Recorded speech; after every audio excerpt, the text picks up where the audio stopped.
Hello students, Hindi से English में translation का तरीका बहुत ही आसान है। यदि आप थोड़ी सी प्रैक्टिस करते हैं तो बेहतर रिजल्ट पा सकते हैं।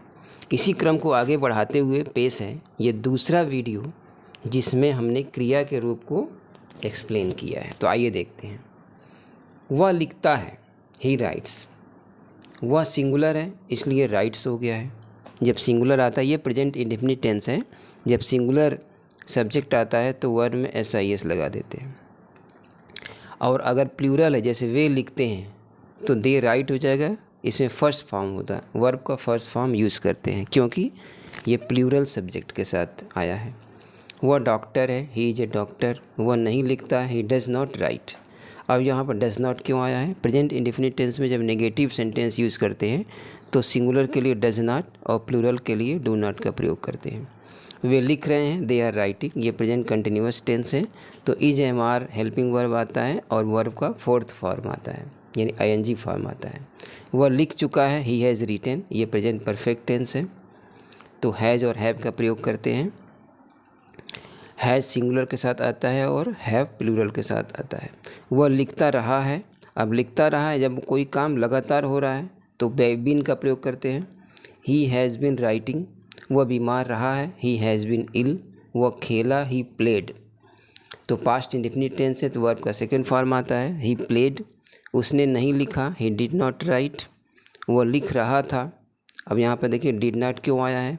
क्योंकि पास्ट इंडेफिनिट टेंस है और पास्ट इंडेफिनिट टेंस में जब नेगेटिव आता है तो डिड नॉट के साथ वर्ब का फर्स्ट फॉर्म आता है। वो लिख रहा था, ही वॉज राइटिंग। वो लिख चुका था, ही हैड रिटन।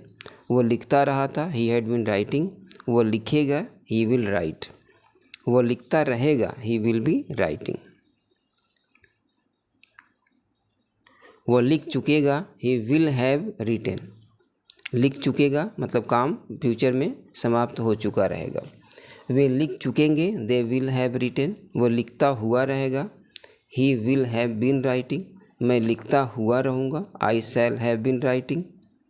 अब देखिए, जब ने एक्टिव और पैसिव वॉइस होता है तो वॉइस जो पैसिव वॉइस होता है उसका ट्रांसलेशन कैसे होता है? लड़का पढ़ाया जाता है, अब बॉय इज टॉट। यानी जब सब्जेक्ट खुद काम ना करके किसी के द्वारा काम किया जाता है तो वहाँ पर इस तरह का ट्रांसलेशन होता है, लड़का पढ़ाया जाता है, अब boy is taught.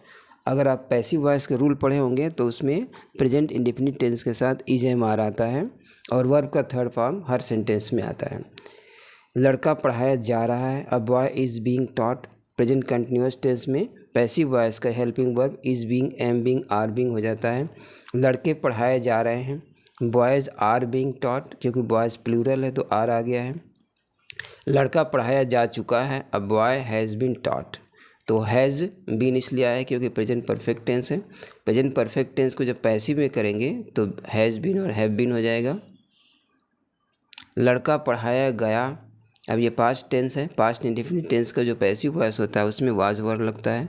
A boy was taught. Ram पढ़ाया जा रहा था, राम वाज बीइंग टॉट। लड़का पढ़ाया जाएगा, a boy will be taught. सड़कें बनाई जाएंगी, रोड्स विल बी रिपेयर्ड। लड़का पढ़ाया जा चुकेगा, boys will have been taught. वह पढ़ाए जाने को है। अब ये थोड़ा डिफरेंट है, जाने को है तो यहाँ पर इज़ टू बी, यानी एक सिंगुलर है तो इज़ टू बी का प्रयोग होगा और थर्ड फॉर्म आएगा। वह पढ़ाए जाने को है, a boy is to be taught. लड़का पढ़ाए जाने को था, a boy was to be taught. लड़के को पढ़ाया जाना है, a boy has to be taught. लड़के को पढ़ाया जाना पड़ा था, a boy had to be taught. लड़का पढ़ाया जा सकता है, a boy can be taught. लड़के को पढ़ाया जाना चाहिए था, a boy should have been taught. घोड़े हर जगह मिलते हैं, हॉर्सेज आर फाउंड एवरीवेयर। यह सबको मालूम है, it is known to everyone.